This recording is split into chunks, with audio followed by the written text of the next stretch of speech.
there is a great need for change and innovation in the oil, gas and energy industry. Our next guest is a strong believer in the need to build a new digital-based technology for this industry. He explains why you as leaders need to act on the ambitions. Meet the CEO of Aker BP, Karl Johnny Hersvik, in dialogue with ONS Program Director Ingvild Mæland.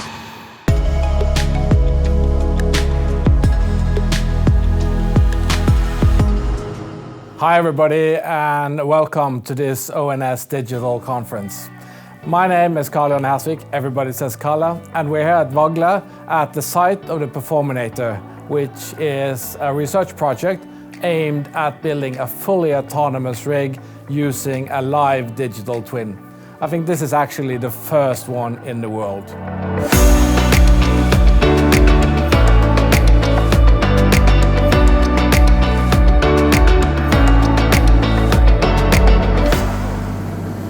We're in the midst of a very volatile macro picture.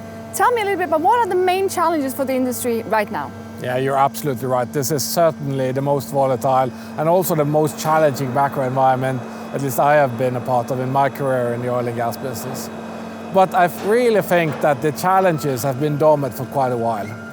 The oil and gas industry fundamentally needs to change. We need to lower our cost, increase our productivity, and probably most important of all, we need to lower our footprint and our emissions to create a sustainable business for a long time. For Aker BP, this is a multi-pronged approach, but in the heart of it is to be at the forefront of digital and technology. We think that digital is going to be one of the key enablers both to reduce cost, to increase productivity, and not the least, to reduce our CO2 emissions to create this sustainable business model for everybody in the oil and gas business.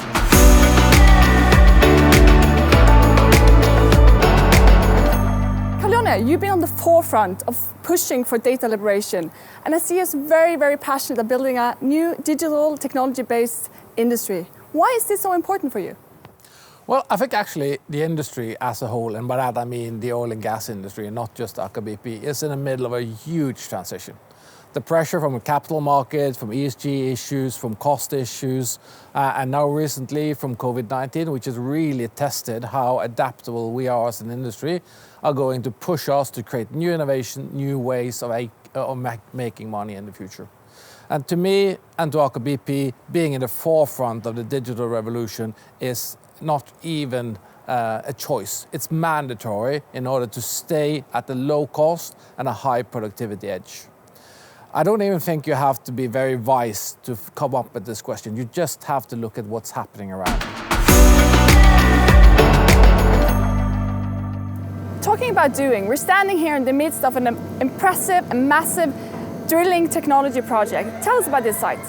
So this is the so-called Performinator site. Back in 2017, Aker BP decided to explore the potential of a fully autonomous drilling rig supported by a digital twin and an open control system. And here we are today, and this is the test site. We have built a real size test site to explore both the robotics from Canrig, the control system from Ply, the tools delivered from Halliburton, and we've done it in a one-team fashion. So this is basically the mock-up. This is exactly how it would look offshore.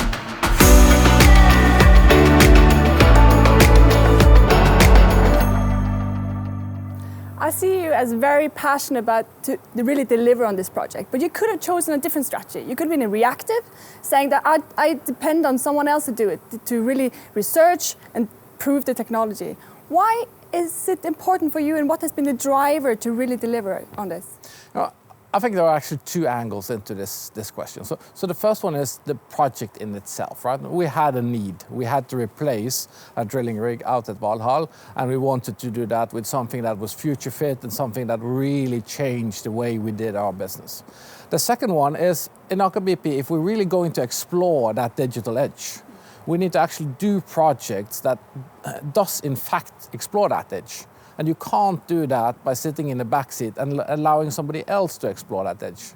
So the technology is one part, Ingvild, but there's the organizational part, the decision-making part. How do we control risk? How do we actually move technology out of the labs and into where it counts, which is the front end of our operations? And by doing projects such as this, not only do we explore that technology edge, but we also explore Aker BP and the industry's ability to transform that technology into real value outtake, reduce cost, and increase productivity. We were hit by a pandemic, which also had influence on this project. Tell us a little bit about that. Yeah, of course, from a progress standpoint, it did nothing good for the project. I think that's pretty clear, and I think that's probably hit just about every project in the oil and gas industry, and also in a lot of other industries. I mean, the situation is actually quite severe. But it also allows us to test different ways of collaborating. And this is probably a good test of what happens when you need to do something, right? So remote collaboration, data transfer, cloudification of technology. I mean, it's really driven us to be more sure, if we ever doubted, more sure about the ability to move to a digital edge and how much resilience and how much cost effectiveness that actually creates. And I want to dig into the collaboration because you mentioned your partner on this project. Tell me a little bit about how you work with alliances and how you really push for collaborative solutions. Yeah, so first and foremost, this is a state of mind almost, right? So when we talk about partners, we talk about ecosystems and we talk about them as one team. To me, it doesn't really matter what kind of badge you're wearing as long as you're driving towards the same goal. So the one team approach, the fact that we're working together in an integrated fashion is fundamentally important. I don't really think you could have done something like this by having a normal customer vendor type of relationship. You need to develop trust, you need to be able to fail, you need to have that confidence in the team to fail early. Because if you're moving something like this out into the North Sea and you haven't really explored also the risk sides of it, I mean, you're probably going to have a very, very difficult time. So the alliance concept for us is just a way of actually manifesting that one team feeling, that one goal where we're trying to get everybody to drive in the same direction.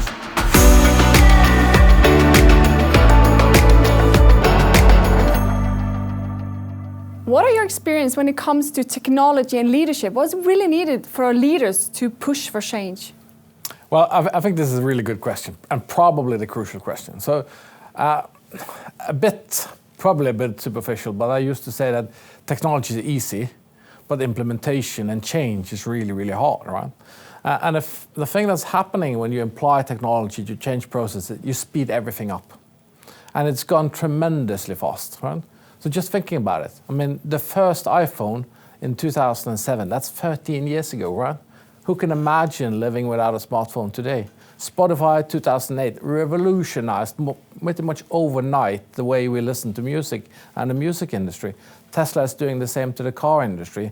And that means that our ability to change and the way we lead the organizations and the people inside our organization, they need to be adaptive to this change.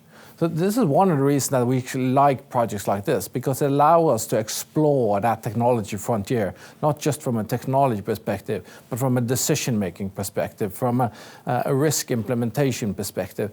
But most of all, how do we change our processes? How do we as a company interact both inside the company, but also with vendors? This is the really crucial question. You talk about the speed of change and the accelerated processes.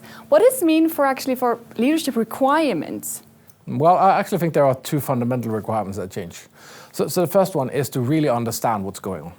You need a much deeper knowledge about your processes, the technology bases, and for digital, data structure, data architecture. You really need to fundamentally understand what's going on. Otherwise, you can't really make good decisions. So spending time on re-educating yourself is much more important now than it's ever been before. And second, this has to do with the way you run a project. So you need a broader lens, more collaboration, teams that work not only in function, but across functions. We are talking about sprints rather than linear project developments. Everything moves in stages rather than kind of slowly and linearly along the road. And you need to run a lot of processes concurrently. You can't allow one to run ahead of the other because they all depend on each other. It's a new way of leading. It's a new way of developing projects and technology in organizations. You talk about the people, and I also hear you saying that understand your core business, be bold, be willing to take risk. And what does this mean for your people in your organization? What the people you will look for in the future? A lot, but I think there are a couple of, I would say, key credentials, right? So if you're going to go down this road of digital, cutting-edge technology, rapid change, failure is a part of the game. And the oil and gas industry, we don't like to fail. But we need to fail. We need to celebrate failures because that's a key component to learning, right? So in Aker BP, we do that too. We hate to fail, but we're really pretty adamant when it comes to learning from failure. We're preoccupied with understanding what went wrong. We rarely talk about our successes, but we really spend time as a leadership group on our failures. And I think that means that also for all the people in the organization, they need to understand that failure is allowed. You need to be able to have that mentality, but you need to do that not inside the operational environment, but in a sandbox like, for example, the Performinator. Building on that, technology. Do you see Aker BP being in a pole position on digital solutions? From a holistic perspective, it means outside the E&P business, probably not. Probably quite a way to go, actually. Inside the oil and gas, we may be closer, but it really doesn't matter to us.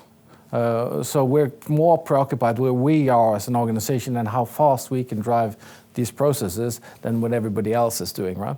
So we still believe that this is a competitive edge, but we're pretty preoccupied in understanding what we need ourselves and driving up the pace and getting to this, I would say, crucial point where basically the solution space opens up, the ecosystems exist, etc. And I'm really excited because now I can start to see it. A couple of years ago, I thought that was a pretty long way off. And now, 2 years down the road, I can really start to see that you can actually see the components in this ecosystem moving. Are we preoccupied with being in the pole position? No, not really. But we're preoccupied with the pace of change. Karl Johnny, thank you for joining us. It was great talking to you. And thank you, Ingvild. It's been a pleasure.